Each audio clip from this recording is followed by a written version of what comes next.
Assalamualaikum warahmatullahi wabarakatuh. Kita akan membahas persiapan untuk ulangan harian kelas 12 pokok bahasan medan listrik. Kita mulai dari yang pertama, materinya adalah gaya kolom. Gaya kolom atau disebut juga gaya listrik. Ini adalah interaksi dari dua muatan listrik.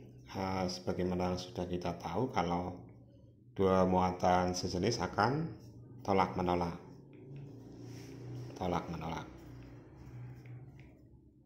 Kalau beda jenis akan tarik menarik.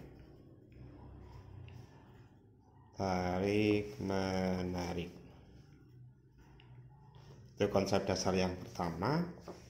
Yang kedua, untuk persamaan dari hukum kolom atau gaya kolom. Ketika di udara, maka gayanya FO, gaya di udara, sama dengan K(1)Q2 per R kuadrat. Sementara kalau kedua muatan berada di medium, di suatu bahan misalnya, maka persamanya menjadi K(1) kali Q2 dibagi epsilon R kuadrat, epsilon R. Berarti ada hubungan bahwa gaya ketika di medium akan sama dengan gaya ketika kedua muatan di udara dibagi epsilon R. Epsilon R ini adalah permitivitas relatif medium. Permitivitas relatif dari medium itu epsilon R. Contoh untuk soal hukum kolom adalah sebagai berikut. Ada 3 muatan listrik ini.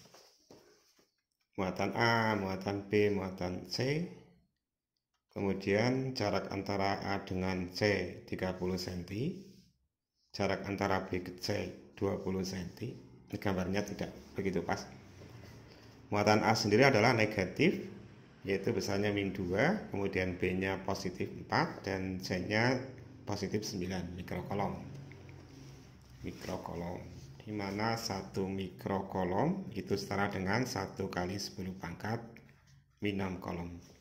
Pertanyaannya, berapa gaya listrik yang bekerja pada muatan B, pada muatan yang di tengah ini? Nah, tentu kita pertama-tama adalah mencari interaksi antara B dengan A dan interaksi antara B dengan C. Kita fokus di muatan B ya. Kalau kita fokus di muatan B, maka kita lihat antara B dengan A ini beda jenis, sehingga terjadi tarik menarik. Maka muatan B akan ditarik oleh A, ditarik ke kiri tentunya oleh A. Ini gaya tariknya, kita namakan gayanya adalah FBA. Jadi gaya pada muatan B yang dikerjakan oleh A. Sementara kalau B dengan C, karena sama-sama positif atau sejenis, maka B dengan C akan tolak menolak. Artinya B ini akan ditolak oleh C. Ditolaknya kemana? Ya tentu ke kiri. Jadi didorong ke kiri, karena ditolak sih. Di B akan dikenai gaya ke kiri juga, kita sebut FBC. Gaya pada muatan B oleh C. Ya, diulang, A dengan B tarik menarik sehingga B ditarik ke kiri, tetapi B dengan C tolak menolak, arah tolakannya ke kiri juga. Kita fokus gayanya di muatan B. Sehingga karena ada 2 gaya sama-sama ke kiri, maka F totalnya untuk di muatan B, gaya totalnya adalah ditambahkan, karena searah sama-sama ke kiri ini. FBA ditambah FBC. Kita masukkan kaki BQA dibagi RBA kuadrat ditambah kaki BQC per RBC kuadrat. Masukkan K itu 9 kali 10 pangkat 9. Muatan B-nya 4 mikrokolom. Kita jadikan ke kolom sekalian. 4 kali 10 pangkat min 6 QA-nya 2 mikrokolom. Negatifnya nggak usah kita masukkan ke hitungan, karena negatif ini hanya menunjukkan jenis muatan. Dan kita sudah pakai tadi untuk menentukan arah dari gaya kolomnya. Sehingga tanda negatif tidak perlu kita masukkan. Diulang, QA-nya adalah 2 kali 10 pangkat min 6 dibagi RBA, jarak B ke A. B ke A berarti 10 cm ini. Nah, totalnya 30 dikurangi 20. Di RBA-nya 10 cm. Dijadikan ke meter 10 pangkat min 1 kuadrat ditambah 9 10 pangkat 9 QB-nya 4 10 pangkat min 6 QC 9 10 pangkat min 6 dibagi RBC, jarak B ke C. B ke C adalah 20 cm. Jadikan ke meter 2 kali 10 pangkat min 1 kuadrat. Sehingga kalau kita teruskan ke sini, ini menjadi 9 kali 6, 36, 36 kali 2, 72, 10 pangkat 9 min 6, min 3, kemudian kalau ini naik jadi plus 2, min 1 ya, ditambah ini kan 4 sama 2 kuadrat dicoret nih, nah 2 dikuadratkan kan 4 ini, 4 sama 4 kita coret, tinggal 9 kali 9 81 kali 10 pangkat 9 min 6 min 3 plus 2 min 1, jadinya 7,2 tambah 8,1 15,3 Newton. Kemana? Ke kiri. Kenapa ke kiri? Karena kedua-duanya sama-sama ke kiri. Oke, yang kedua setelah gaya listrik adalah kuat medan listrik, simbolnya E besar. Jadi sebuah muatan listrik akan menghasilkan daerah medan listrik di sekitarnya, di mana arah medannya kalau muatannya positif maka arah medannya adalah meninggalkan muatan, menjauhi muatan. Ini ke kiri. Kemudian kalau muatannya negatif, arah medan listriknya justru menuju muatan. Ini. Jadi kalau di kiri ya ke kanannya, di kanan ke kirinya, di atas ke bawahnya, dan seterusnya. Itu kalau muatannya plus meninggalkan arah medan listriknya, kalau muatannya negatif, arah medan listriknya menuju muatan itu. Nah, berapakah besarnya kuat medan? Sebuah muatan sumber QS dan ada suatu titik P yang jaraknya R, maka besarnya kuat medan listrik di titik P ini adalah E sama dengan KQS dibagi R kuadrat. Kalau ini muatannya plus, tentunya kuat medan di sini ke kanan. Besarnya berapa? Pakai persamaan KQS per R kuadrat. Terus poin yang ketiga, jika muatan listrik kok berada dalam medan listrik E, maka muatan tadi akan dikenai gaya listrik sebesar F sama dengan G dikalikan E. Gaya listriknya itu akan sama dengan besarnya muatan listrik dikalikan dengan kuat medan listrik di titik tadi. Jadi tinggal dikalikan F sama dengan G kali E. Contohnya begini. Ada dua muatan ini, Q1 16 mikrokolom dan Q2 min 1 mikrokolom. 1 plus 1 min. Jarak keduanya adalah 20 cm. Ada titik P berada di sebelah kanan Q2, di mana jarak titik P dari Q2 adalah 10 cm. Jadi jarak titik P ke muatan 1 ya 10 ditambah 20, 30 cm. Pertanyaannya, berapakah kuat medan listrik di titik P? Di sini nih. Oke, kita bahas. Kuat medan listrik di titik P. Kita gambar dulu medan listrik di P akibat Q1 dan akibat Q2. Di titik P, akibat muatan Q1, arah medan listriknya adalah ke kanan karena Q1 muatannya positif. Sehingga di sini ada kuat medan listrik ke kanan. Kita namakan E1. Sementara akibat Q2 di titik P ini ada kuat medan listrik arahnya ke kiri karena harus menuju Q2. Di sini ada E2 ke kiri.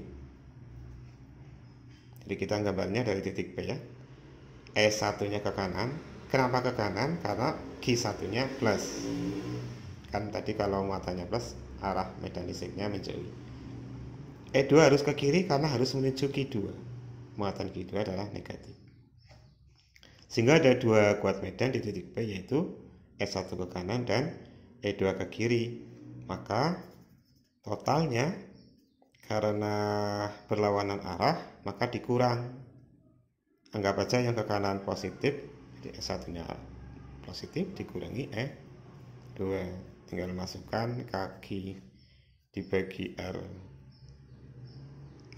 Q1 R1 kuadrat dikurangi kaki 2 per R2 kuadrat. Masukkan K-nya 9. Oh ya, K-nya bisa dicoret enggak ya? Tidak bisa dicoret karena operasi pengurangan. Jadi tidak bisa dicoret. Diulang, dimasukkan K-nya 9 kali 10 pangkat 9, Q1-nya 16 mikrokolom, kita langsung jadikan ke kolom. Jadi 16 10 pangkat min 6 dibagi R1. Berarti jarak titik P ke Q1 20 tambah 10 30 cm. Jadikan meter 3 kali 10 pangkat min 1 kuadrat. Min K9 kali 10 pangkat 9, Q2-nya 1 mikrokolom.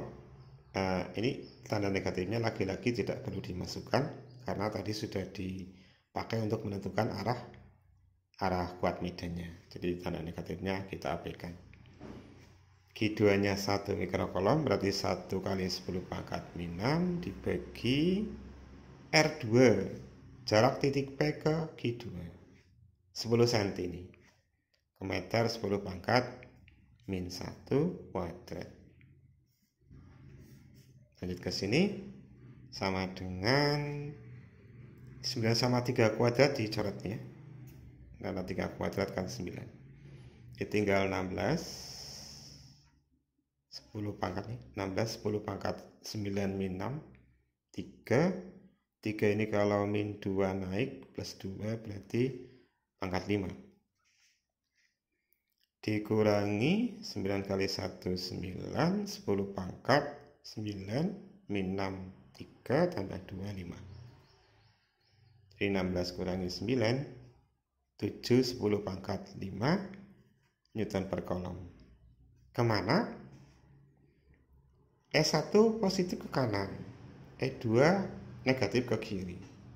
Nah, ini hasilnya positif berarti ke kanan. Ke kanan karena lebih besar E1-nya. Itu untuk kuat medan listrik. Berikutnya potensial listrik dan energi potensial listrik.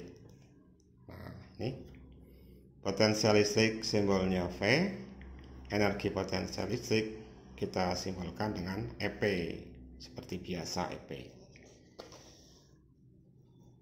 Nah, konsepnya gini, konsep dasarnya. Muatan sumber ada titik P di mana jarak titik P dari muatan sumber seperti tadi kita sebut R. Titik P berjarak R dari muatan sumber. Maka di titik P ada medan listrik yang tadi sudah kita bahas. Jadi di titik P ini ada medan listrik simbolnya E. Ini adalah besaran vektor. Besaran vektor. Di mana E-nya tadi sebesar K KGS per R kuadrat. Tetapi di samping medan listrik, di titik P juga ada potensial listrik. Jadi ada dua besaran yang dihasilkan di titik P oleh muatan, yaitu pertama medan listrik berupa besaran vektor, yang kedua potensial listrik besaran skalar. Jadi nggak ada arahnya ini. Berapa besarnya potensial listrik? KGS dibagi R. Nggak ada kuadratnya. Beberapa buku menambahkan negatif di sini. Jadi itu bedanya medan listrik dengan potensial listrik. Kalau medan listrik besaran vektor, kalau potensial listrik besaran skalar. Nah sekarang jika ada muatan lain diletakkan di titik P, maka muatan itu akan yang pertama dikenai gaya listrik atau gaya kolom, simbolnya F. Kenapa dia dikenai gaya kolom? Karena adanya medan listrik E. Berapa gaya listriknya? Sama dengan muatan tadi dikalikan kuat medan listriknya. F sama dengan Q kali E. Nah, di samping dikenai gaya listrik, tadi muatan yang diletakkan di titik P juga akan memiliki energi potensial listrik. Simbolnya EP. Kenapa dia memiliki energi potensial listrik? Karena dia berada dalam daerah potensial listrik V. Berapa besarnya energi potensial listrik? Sama dengan besarnya muatan tadi dikalikan potensial listrik. Jadi hampir sama ya konsepnya. Jadi diulang, sebuah muatan listrik menghasilkan medan listrik dan potensial listrik. Medan listrik besaran vektor, kalau potensial listrik besaran skalar. Nah, kalau ada muatan kok diletakkan di titik P yang tadi ada dua besaran, maka muatan tadi yang pertama akan dikenai gaya listrik akibat adanya medan listrik. Muatan tadi juga akan memiliki energi potensial listrik akibat adanya potensial listrik V. Samanya tadi sudah kita tuliskan. Contohnya untuk konsep potensial listrik. Ada dua muatan nih. Muatan Q1 2 mikrokolom, Q2 min 5 mikrokolom. Q2 terletak pada koordinat berarti min 3, min 4 ya. X nya min 3, Y nya min 4. Q1 berada pada koordinat 0,2, X nya 0, Y nya 2. Pertanyaannya, berapa potensial listrik di pusat koordinat? Di sini nih, potensial listriknya berapa? Tentu kita tidak bisa menggambar arah potensial listrik karena potensial listrik termasuk besaran skalar, jadi nggak ada gambarnya. Cukup kita menghitung langsung V totalnya adalah V akibat muatan 1 ditambah V akibat muatan 2. Ini berarti min KQ1 per R1 ditambah min KQ2 per R2. Berarti sama dengan min 9 10 pangkat 9. Q1 nya 2 mikrokolom ke kolom 2 10 pangkat min 6. R1 nya berapa ini? Jarak pusat koordinat ke Q1 kan di 2. Anggap aja satuannya meter ya. Di koordinat ini satuannya meter. 2 nggak ada kuadratnya, 2 gitu aja. Ditambah min K 9 kali 10 pangkat 9. Q2 nya, nah ini karena nggak ada arahnya maka tanda negatifnya kita masukkan dalam perhitungan. Jadi Q2 nya nanti min 5. Min 5 10 pangkat min 6 dibagi R2 nya berapa ini? R2 berarti jarak Q2 ke pusat koordinat. Ini 3, ini 4, ini 4 3 di sisi miring. Berarti jaraknya adalah pakai Pitagoras ya. 4 3 5 berarti. 5 gini. Di sama dengan sini. Ini kita coret, tinggal min 9, 10 pangkat 9 min 6, 3. Yang ini coretnya 5, min kali min plus, jadi ditambah 9, 10 pangkat 3. Hasilnya sama dengan 0. Potensial listrik di pusat koordinat adalah 0. Itu untuk potensial listrik. Berikutnya konduktor bola berongga. Konduktor itu alat yang atau bahan yang bisa mengantarkan listrik.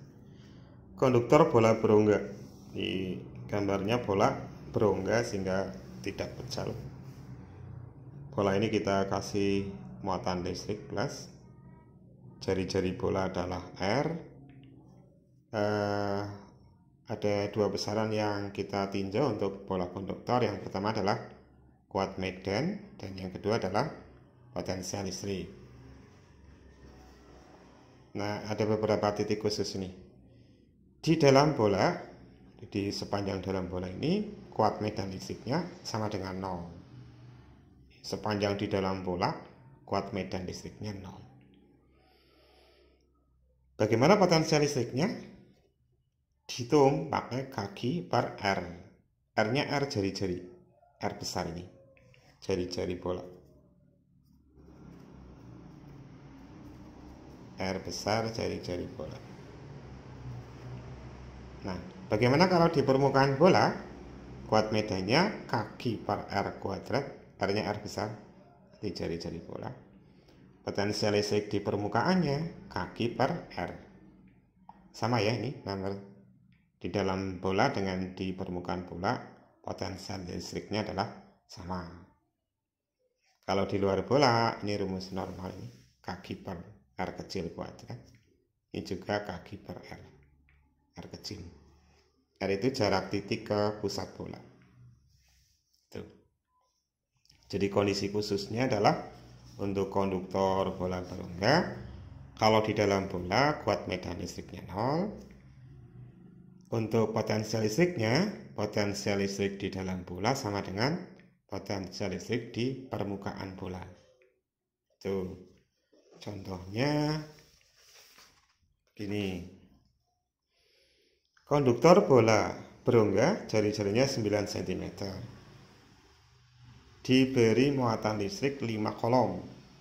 Hitung kuat medan dan potensial listrik di titik yang berjarak 1 cm dari pusat bola.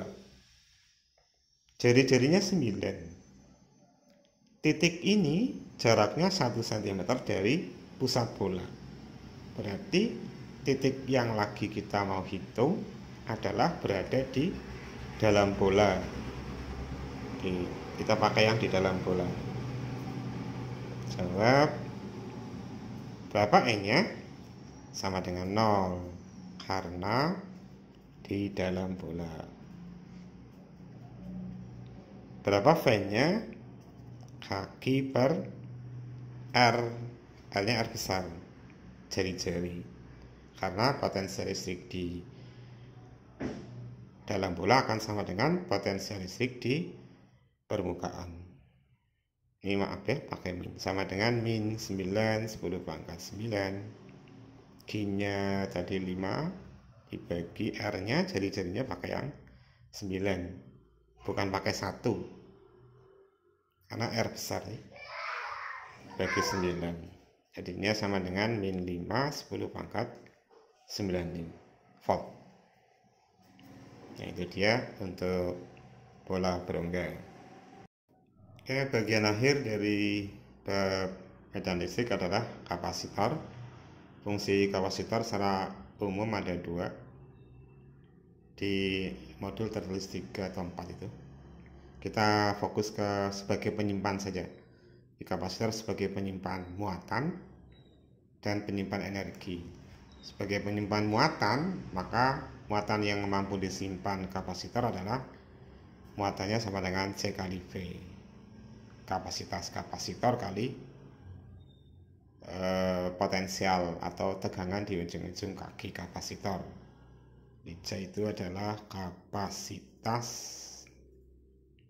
kapasitor. Diulang, sebagai penyimpan muatan, besarnya muatan yang tersimpan adalah C kali V. Sebagai penyimpan energi, maka kapasitor mampu menyimpan energi sebesar V sama dengan setengah CV kuadrat. Ini persamaan populer semua untuk kapasitor. Terus poin kedua, kapasitor keping sejajar. Jadi ada keping ini, dua keping sejajar, jarak antar keping D, luas keping A. Maka kapasitas kapasitor yang dihasilkan, jika di antara keping kosong atau tidak ada isi apapun, hanya udara saja, maka kapasitasnya adalah C sama dengan epsilon 0 A per D.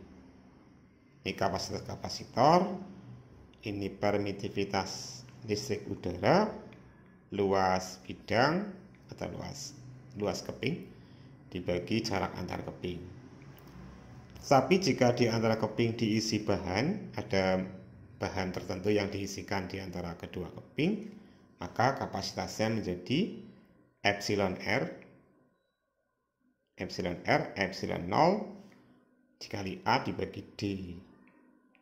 Itu. Jadi ada beda di besaran permitivitas relatif bahan. Terakhir, susunan kapasitor ada dua, yaitu seri dan paralel. Untuk susunan seri, muatannya mesti sama nih. Di seri ini diurutkan, C1 diurutkan dengan C2 dengan C3. Muatannya sama, Q1 sama dengan Q2 sama dengan Q3. Kalau paralel nih, jejer C1, C2, C3 di paralel, maka konsepnya tegangannya sama. Jadi V1 sama dengan V2 sama dengan V3. Itu konsep dasar dari susunan kapasitor. Contoh soal untuk kapasitor begini. Ada rangkaian kapasitor nih, C1, C2, C3, C4 dihubungkan dengan sebuah sumber tegangan 12 volt. Ini C2 dengan C3 berarti paralel ya. Sementara C1 dengan paralel tadi dengan C4 adalah seri. Besarannya ada nih, C1, C2, C3, C4. Pertanyaannya yang pertama, muatan pada C1. Muatan pada C1. C1 ini kan seri dengan total rangkaian. Berarti menghitung muatan C1 ya sama dengan muatan total. Di jawabnya yang pertama, Q1 yaitu muatan pada C1 akan sama dengan Q total. Sama dengan Q4 enggak? Sama dengan muatan pada C4. Sama dengan muatan pada rangkaian paralel ini. Di paralel nih. Paralel. Kapasitasnya kita sebut CP. Sama dengan Q paralel. Nah, berarti kita sekarang cari Q totalnya. Menghitung Q total berarti menggunakan CV gini, total. Nah, kita cari C totalnya dulu ya. Anggap aja persamaan 1, cari C total. Yang jelas tadi poin pertama, C2 dengan C3 adalah paralel. Sebut saja menghasilkan CP. CP-nya berarti kan ditambahkan tok. C2 tambah C3 sama dengan 1 tambah 3 sama dengan 4 mikrofarad. Itu CP. Selanjutnya C totalnya berarti kan ini C1 CP dengan C4 ditulis di sini. C1 CP dan C4 adalah seri menghasilkan C total. Sudah C total ini. Seri kan berarti seper ya, seper C total, seper C1 tambah seper CP tambah seper C4. C1 nya tadi 12, C paralelnya tadi 4, C4 nya 6 ini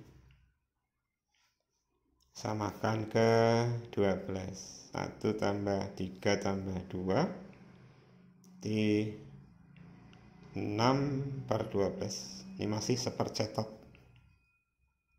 Di catatnya dibalik 12 dibagi 6 sama dengan 2 mikrofarad. Nah ini catat. Sehingga persamaan 1 ini bisa kita hitung.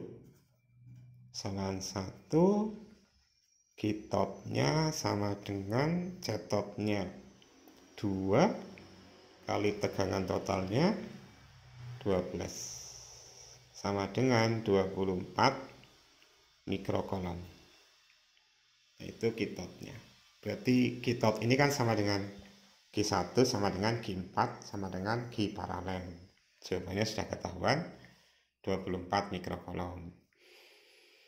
Nah sekarang B, muatan pada C2. Muatan pada C2 tidak sama dengan muatan pada C1, tidak sama juga dengan pada C4. Karena ini paralel sih. Ya kita harus hitung lagi nih. Tapi muatan di rangkaian paralel sama dengan muatan total, sama dengan Q1 sama dengan Q4. Nah, C2 dengan C3 itu paralel. Yang sama apa kalau paralel? V-nya sama. Sama dengan V paralel. Berarti kita cari V paralelnya. V paralel. Pakai QCV berarti V-nya sama dengan Q per C. Paralel, paralel, paralel. Q paralelnya kan tadi sama dengan Q total ini. 24. C paralelnya tadi sudah kita hitung. C paralelnya adalah 4. Nih.